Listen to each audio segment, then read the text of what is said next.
Hey everybody, this is Russ from Metro Game Core. A couple weeks ago I took a look at the Anbernic RGDS. This is a dual screen handheld, comes in around $100, and I felt like it wasn't ready for review. In fact, I called it a half-baked mess, and that was because it had some glaring software issues. I'll leave that video linked down below in case you haven't seen it, but the most glaring flaw was that the top screen would start running at 40 Hz instead of 60 after about 30 seconds of gameplay, which basically broke every single gaming experience. The video itself is quite long. In fact, I would consider it to be a preliminary review. It's over 40 minutes long, going over every little thing about this handheld.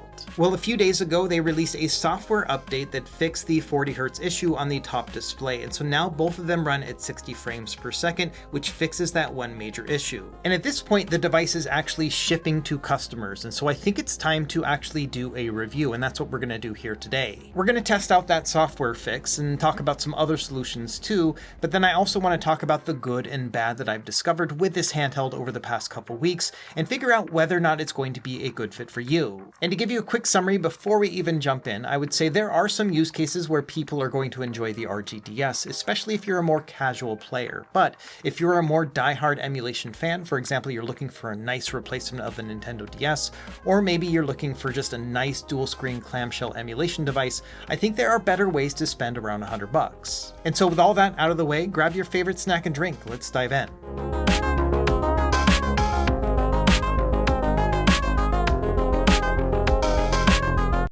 Okay, like I mentioned before, I've got a really long impressions video I'll have linked down below in case you want to know all the odds and ends about this device, but as a quick summary, this is the Anbernic RGDS, a dual screen handheld, two 4-inch displays, 480p resolution, and it cost about $100. You can find it directly on their website, but bear in mind they will charge you for shipping, and I found that AliExpress listings will usually be a little bit cheaper. It really depends on where you live and when you are actually shopping, because they have a bunch of coupon deals that will come and go, but I'm seeing right now that AliExpress is quite a bit cheaper. There are 3 different color options. I've got 2 of them here. There's this blue one, as well as a red and black one, and a white model too, and they're about the same size as a DSi XL. And the other day, Anbernic released a firmware update, version 1.14, and this is going to be shipped on all current models. And so if you order this thing, it's going to come with the new software, but if you have the old software, you can flash it yourself as well. My buddy Tech Ravers did a full installation video. I will leave it linked down below, but I think that most people aren't going to need this because it's going to be shipping with the firmware update anyway. It's worth noting that this software update will wipe your internal storage, and so that means you'll have to start over from scratch in terms of configuration and adding your games. Now, after updating the software, the first thing I wanted to test is whether or not it would stay at 60 frames per second on the top display, and sure enough here, when playing RetroArch on the bottom screen, even after about 30 seconds, it's still playing at 60 Hz, which means that yes, they resolved that one issue. However, one thing I also noticed is that it seemed to be that there was a little bit of lag on the top screen compared to the bottom screen, and so I broke out my iPhone at 240 frames per second right here, and I just recorded some footage of playing the same thing on both screens and whether or not there was a difference between the two. And after slowing it down and counting every single frame, I found that there was about a 4 or 5 frame difference between the two when recording at 240 frames per second. And if you factor in that these games are playing at 60 frames per second, that means that we're looking at about 1 frame of delay between the bottom and top screen when playing dual screen games. If I pause it right here, you can see that on the bottom screen, Mario has started his jump, but on the top screen, he hasn't yet. And that's because we've got that 1 frame of delay here. Now, this is a pretty common thing with dual screen handhelds, so this is not unique to the Anbernic RGDS. There's usually about a 1 frame delay anyway, and so I'm not surprised to see this, but yes, it's not going to be a perfect match. I think for most people who are going to play DS games casually, they may not notice this difference. I guess the way that I see it is that I can feel it when playing New Super Mario Bros., where it feels just a little bit floatier than I would like. You also have to bear in mind that emulation will always have a little bit more delay compared to playing on original hardware, so this is in addition to that. So yes, the emulation will be a little bit sluggish, and then we have additional delay on top of that. So some of this is just a necessary evil of emulation, but then also bear in mind there is a little bit of delay on the top as well. Now, along with the 60 Hz refresh rate fix, one other thing they updated in the software is that you can swipe down now and you've got 2 different brightness levels. So you can adjust the brightness for each of these screens individually. You've got the top screen here and then the bottom screen here as well. So if you want to adjust the brightness between the two, that's pretty great. Another software feature I'd like to see is an audio mixer so that we can have 2 of these screens playing at different volumes as well. Now, there's also a community developer named Gamma Squeeze who works on a lot of these Anbernic Android-based handhelds. He has his own operating system called GammaOS, and he just recently released an update for the RGDS too. In fact, my understanding is that he's the one that found the fix for this and then shared all that information with Anbernic, and that's how they were able to make their own firmware update. And this has been a recurring issue over the years with Anbernic software, where they release something and it often will have just these weird issues for it, and community developers who do this as a hobby will often step up and find a fix, and sometimes Anbernic will implement it in their own firmware, but other times we just have to rely on those other third-party releases. So I am happy to see that we are also getting GammaOS for the RGDS. It's currently under preview right now. They just had a test build for content creators to try out, but this will probably get a full public release at some point as well. He did a preview video talking about how GammaOS will work on the RGDS. I'll leave this link down below. It's actually got some pretty ingenious ideas to it. One of the things he's using here is a function called dual stack, which will essentially take these two screens and treat them as one long screen. And when it comes to the Nintendo DS emulator known as Drastic, it actually will work with this single screen setup, and it actually removes that input lag between the top and bottom screen, so everything plays in sync. Not only that, it's actually easier to render one large screen as opposed to two separate screens, and so you might get a performance boost as well. And so the way I see it, yes, Anbernic did fix that 40 Hz issue, but GammaOS is already pulling ahead with additional features like this. It's also worth noting the developer also dropped a bunch of GammaOS releases over the past couple days for a bunch of other Anbernic devices, including the RG476H, the RG Slide, and the RG406 devices too. Now these are all early access releases, which means that Patreons get the first crack at it, and then a couple months after that, it'll be released to the public after they've gone through a bunch of testing. And to give you an idea of how GammaOS is working with these new devices, you can see a feature list right here, which includes global black frame insertion, which means it'll work on any emulator. And he's also added system level audio tuning, as well as an HDMI docking mode, and then a bunch of other quality of life features. So putting it all together, yes, we do have a new update to the firmware here with the RGDS. It fixes the 40 Hz issue, which means that both screens are going to play at 60 frames per second, which was the most glaring issue that I found in my initial video. I think within time, the attention to detail that you'll find in GammaOS will probably improve this device even further, so I am looking forward to that public release. Let me know in the comments down below if you'd like to see a video when that comes out. Okay, now that we've talked about this software update, let's kind of put this all together and do a review of the Anbernic RGDS based on how it is as of today. So what I'm going to do here is I'm going to list off a bunch of good and bad things, and we'll kind of go into detail about each of them. We'll start with a good one, and that is that we've got a pretty solid design.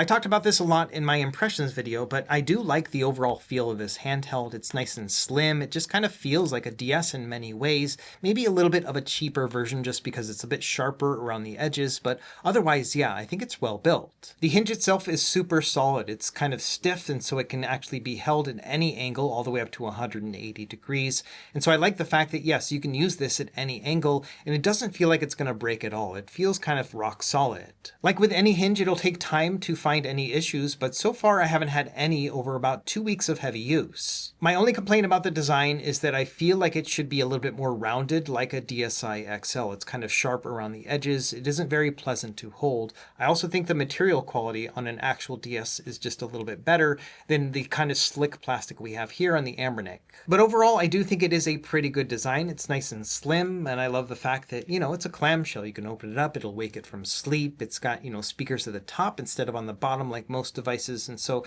there are a lot of things to like about it. Another positive is I think that the controls here are mostly good. The design is very D-pad centric, which means your thumbs just kind of rest here naturally, and it is a comfortable way to hold the device. The buttons in the D-pad are also nice and clicky. They have micro switches or dome switches underneath, and so they are shallow travel and they're easy to press down on. The D-pad works out okay in the fact that it's pretty precise, but it also lacks pivot. That's because it has those switches underneath, which just means it doesn't roll around like you may expect from a traditional Nintendo-style D-pad. The only time it really messes me up is when playing a game like Mario Kart DS when I'm sliding it left and right. I feel like I can't get a good turbo boost. But otherwise, for most games, especially for Nintendo DS games that only really relied on the D-pad and face buttons, it's going to be a pretty easy fit. Like I mentioned in the other video, I'm not a huge fan of these analog sticks. They feel kind of slick, and they also are a little bit sharp at the edges, and so these I really have only been using when I absolutely need to. I'm also not a huge fan of these shoulders and triggers, which I think are too loud and clicky and should have been dampened a little bit more to give them just a nice soft mush to them. And so overall, I would say the controls are mostly fine, especially if you're going to be playing D-pad centric games, but when you're trying to use analog sticks or even the shoulder buttons, it starts to show a couple flaws. And the other positive I have here is that it is a budget dual screen handheld. All the other dual screen handhelds that are out right now usually will cost $300+, if not a lot more. So I do appreciate the fact that we can get a dual screen emulation handheld for around $100 to $125. And when playing regular old DS games, which is what this device is designed to do, it does a pretty good job. Like I showed in my other video, the vast majority of these games are going to run at a 2x resolution upscale, and even the hardest to run games will play just fine at a native resolution. There are some limitations to the emulation experience, which we'll talk about later, but for the most part, you will be able to play your DS games on this device. And I think this combination of clicky controls and two 4-inch displays does feel a bit like an elevated experience when playing just standard DS games. The way I've been looking at it is that it'll be a pretty good fit for a casual DS gaming experience. For example, maybe you want to play through one of the old Pokemon games, and maybe you don't have your old DS, and rather than buying an old DS, you could get something like this, which will allow you to not only play DS games, but other stuff too. And because we're emulating these games, that means we have some quality of life features built into this software. For example, Drastic has the ability to use save states as well as fast forward. And for most DS games, when you enable fast forward, even with the 2x resolution upscale, you will usually see it hovering around 300% speed, so you can really speed up games like Pokemon. And beyond just playing DS games, the processor here can emulate quite a few systems, basically up to PS1 without any problems, and you can play a smattering of stuff like Nintendo 64 and Dreamcast too. And the beauty of a dual screen handheld is that you could play one game up above and then do something down below. For example, you could use a browser to open up an FAQ or a guide page and then use that guide while you're playing the game. There's a new app that was just released called Pixel Guide. This is an Android version of an iOS app that was released last week, and this essentially allows you to go in here and then find a game and then find a website that will have an FAQ for it, and then you can preload it here on your device. And so I've already done that with one game. You can see Chrono Trigger here for the Super Nintendo. I just added the game, and then you can go and find an FAQ for it, and then from there it'll save it here. And so you can play this offline and you can open it up, it'll save where you were previously, and it'll also work with night mode too. And so this is a pretty nice way to be able to have a guide while you're playing a game. And so I could see this device working as a very lightweight multitasking machine as well, where you can play your game up above and then have your guide down below. That's a pretty good experience, all things considered. However, this also leads into my first negative about this device, in that it is pretty underpowered. Like I mentioned in my previous video, this is running the RK3568, which is about 5 years old at this point, and it is underpowered to the point where it can only play one DS emulator, and that's Drastic. And that's unfortunate because Melon DS, which is the emulator that I prefer, that one has retro achievements and a bunch of other upscaling options, which unfortunately are not here with Drastic. In addition, because it's a dual screen device and because Anbernic showed it in their promotional materials, you might think that you could play 3DS games on it, but I found that the vast majority of games are completely unplayable no matter what emulator you use. And so you're really stuck to Nintendo DS and really only one app at that. Let's also go back to that multitasking scenario. So here I am playing a Nintendo Game Boy game up top, and I can browse the web pretty well with the Chromium browser, but unfortunately, if I try to play a YouTube video at the same time, performance just tanks. Even with a Game Boy Color game like this, it evens out to about 30 frames per second. The fact that it goes to exactly 30 frames makes me think that maybe this is also a software bug, but even then, I think there is a performance issue as well. Here's another example. So I have Chromium browser running up above just on the UFO test website to see that it is running at 60 frames per second. And down below I have Emulation Station Desktop Edition running. Now, no games are running at all. I just have the front end running as well as the browser. And if I press the Y button to bring up the screensaver, you'll see the performance will tank to about 55 frames per second. So this cannot even play at full speed when playing a screensaver at the same time as a browser. And so this means that your multitasking functions will be severely limited depending on what you're trying to do. Yes, you can probably play some lightweight games up above and then have like a lightweight guide running down below, but if you try to do anything intensive like watching a video at the same time that you're playing a game, I don't think you're going to be able to play it at full speed at all. And also bear in mind that Anbernic cut as many corners as they could to get this software working in the first place. There's no Google Play services on here at all. So no Play Store or anything. They took away that overhead, but even then it's still not playing very well. So I think it is pretty disappointing that a multitasking focused device that has two screens is severely limited in many ways. You can only use one Nintendo DS emulator and not Melon DS, and you also are only going to be able to do very lightweight multitasking. Another negative for this device is that in addition to being underpowered, it does get quite warm. This handheld doesn't have active cooling or anything, so there's no fan running to cool it down. Instead, it's just pushing the heat directly into the shell. It doesn't get super hot, but it definitely gets warm enough for me to notice. For example, on the back, it usually hovers around 39 to 40 degrees Celsius when playing any random game. Now, for many people, this probably won't be an issue, but it was to the point where I found it distracting. I would try to play a game and, within a few minutes, I would start feeling it in the tips of my fingers on the back here, where it was running about 40 degrees Celsius. Not to the point where I would say it's uncomfortable or hot, but you definitely will feel that warmth. It also gets a little bit warmer on the front, around 41 degrees on the A, B, X, Y buttons and about 42 degrees on the top part of the screen. Now, neither of these temperatures are to the point where I would consider them to be hot, but it is something that I noticed while playing. And so if this is something that might bother you, then it will probably affect your gameplay here too. For me personally, it usually has to get to around 43 degrees or higher to be actually uncomfortable with it, but this is to the point where it's noticeably warm. Another negative aspect of this device is that I think that the battery life is pretty bad.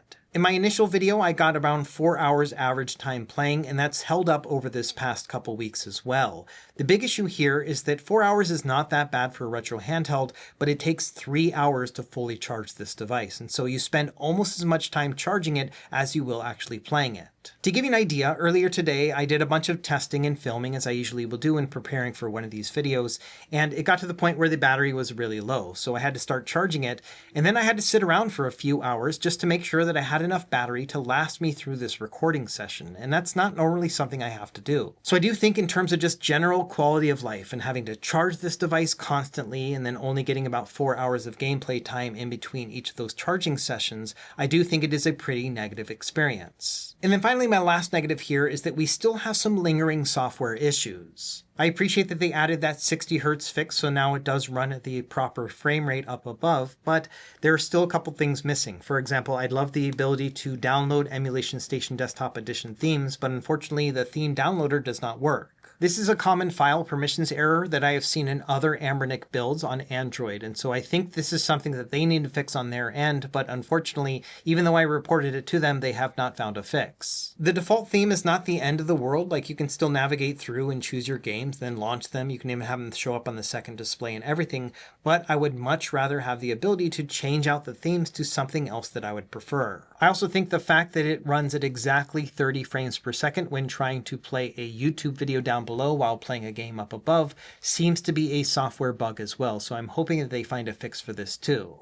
Personally, I don't have a lot of faith that Anbernic's going to be able to fix a lot of these issues, and I would much rather wait for the public release of GammaOS, which is probably what I'll do for my device. Okay, so that's a wrap up of all the pros and cons that I found with the RGDS so far.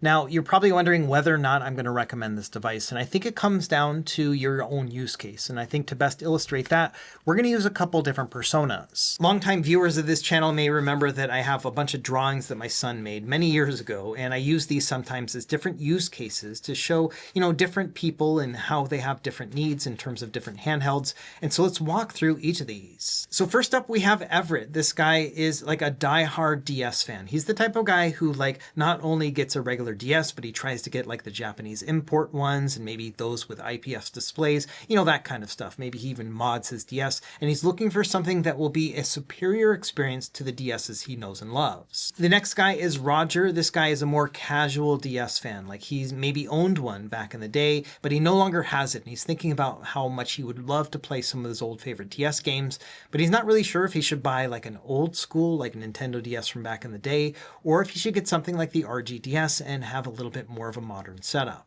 Our next option here is Petunia. So she is someone who wants to get a clamshell dual screen device. She's seen a bunch of videos about the Thor, but she doesn't really want to spend $300+ on a handheld. And so she's wondering whether or not the RGDS is going to be good enough. And then finally, we've got this guy. His name is Billy. He's a little bit strange, but he's actually the one I identify with the most. He's what I would consider to be a clamshell bro. So essentially, he owns a bunch of handhelds already that are clamshells, like the RG34XXSP, but he really likes the dual screen experience of the RGDS, and he's hoping that maybe he can replace all of his clamshells with that one big one. And so let's go through these use cases one at a time and see whether or not the RGDS is going to be a good fit for any of them. We'll start with Everett here. So he's the diehard DS aficionado. And there are some reasons why he might want to pick up the RGDS. Number one is that I think these screens are brighter and better than those found on the actual DSs because they are more modern LCDs, but they also come with their own issues. Number one, these are at a 480p resolution, which means they are a 2.5x resolution scale, which is not going to match the original DS. You can use shaders, like for example, I use the sharp bilinear one, and that does improve the overall visual experience,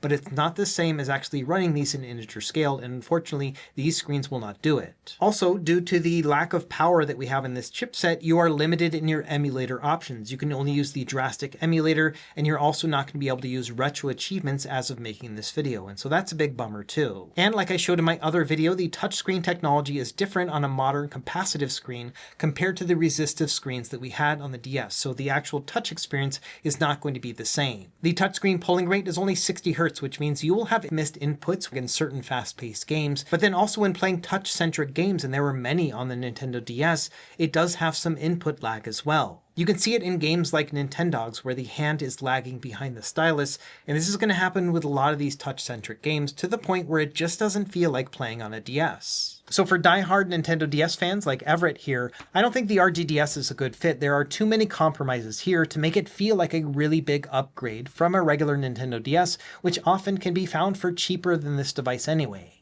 Next up, we have Roger, who is a more casual Nintendo DS fan. He's not concerned about things like integer scaling. He just wants to play old DS games, and he likes the idea of playing them on a more modern device. And I think in his use case, this does get the job done. You can play Nintendo DS games upscaled at a 2x resolution on bigger and brighter screens than the original DS, and I think it is a bit of an improvement in that regard. Also, because we have emulation, you have the ability to use fast forwarding, and you have Wi-Fi on this device and connect to Android and launch other games. So there's just a lot of other things that you can do on this device that you cannot on an original DS. You're also going to be able to play a fair amount of all the other systems up to PS1, and so all those classic systems can be played on a dual screen setup too. So I think for someone like Roger who's just looking for a casual experience, then yes, I think the RGDS might be an okay recommendation if it's within their budget and they really want to get a dual screen device, because yes, that is going to work out pretty well, and it does have some modern comforts like USB-C charging. Okay, next up we have Petunia. She is very interested in getting a dual screen device. She's seen a bunch of videos about the AYN Thor and the iNeo Pocket DS,